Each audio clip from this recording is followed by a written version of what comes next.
Oke, Assalamualaikum warahmatullahi wabarakatuh. Perkenalkan, nama saya Fifurkon, NIM 2022-11077.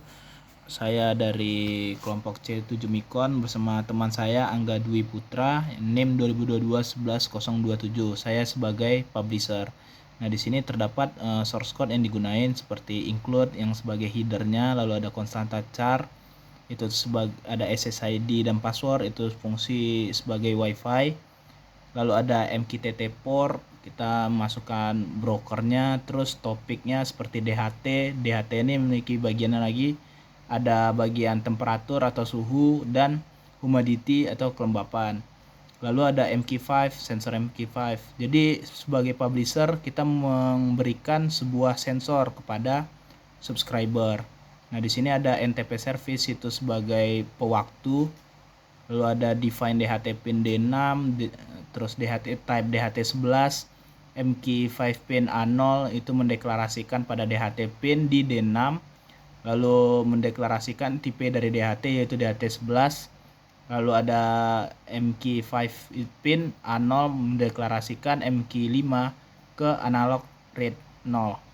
Lalu ada DHT pin, DHT type. Nah, di sini terdapat beberapa ISP atau pub sub client pada MQTT. Nah, di sini terdapat sertifikat pada broker EMQX. Selanjutnya masuk ke void tambahan, yaitu void connect to Wi-Fi untuk menghubungkan Wi-Fi dengan codingan. Jadi Wi-Fi ini penghubung antara codingan pada IDE ke MQTTX. Lalu ada void since time, itu tuh mendeklarasikan waktu. Lalu ada void connect to MQTT yang berfungsi untuk mengkoneksikan ke MQTT. Lalu ini publish sensor data yang mempublikasikan sensor dari sensor-sensor data tersebut ke MQTTX. Lalu ada publish MQ5 data, lalu pendeklarasian MQ5 value yaitu analog read. Jadi dia ngebaca secara analog dari 0 sampai 1023, 2/9. Lalu ada void setup, itu tuh void yang bekerja hanya sekali, dia berfungsi untuk mengeksekusi pertama kali. Lalu ada serial begin dan lain-lain. Oke, saya sebagai publisher sudah selesai. Selanjutnya ke teman saya yang sebagai subscriber.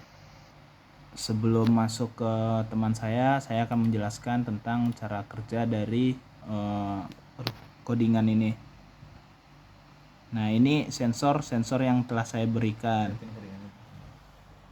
Nah, ini alatnya. Saya hanya memberikan publisher hanya memberikan codingan berupa sensor. Nah, nanti sensor ini akan dipakai oleh si subscriber untuk menggerakkan aktuator. Contohnya ini gas. Ketika gasnya melebihi 300, nantinya servo akan mulai bergerak. Tapi di sini masih 282. Lalu untuk temperatur, itu tuh ketika temperaturnya di atas 30, maka LED akan menyala. Selanjutnya akan dijelaskan oleh teman saya. Bisa dilihat ini untuk perbedaan dari codingan tersebut, dan ini codingan dari saya,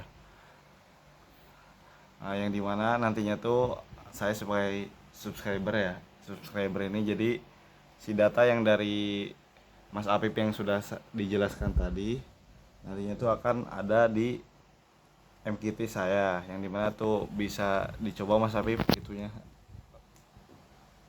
Nah, jadi datanya tuh bakal ke sini guys. Nah, di mana kenapa di sini rangkaiannya beda sama di sana? Jadi di sini tuh menggerakkan si LED doang sama si motor servo.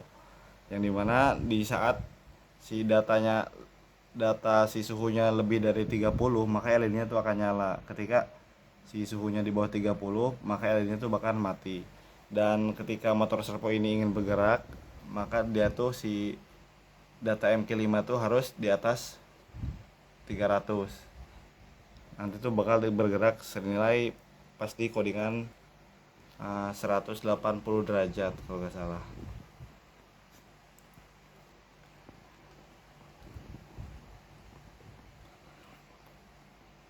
Nah, bisa dilihat untuk codingannya nantinya tuh ketika melebihi palunya tuh di atas 300, maka si motor servonya itu akan bergerak 180 derajat.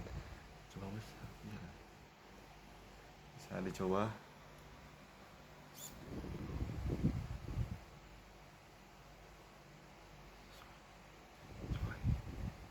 Coba lagi. Nah, bisa dilihat kan tadi guys. Nah, mungkin video dari subscriber dari saya cukup sekian, bisa dilanjut oleh Mas Apip lagi. Oke, sekian dari tugas akhir modul 6. Assalamualaikum warahmatullahi wabarakatuh.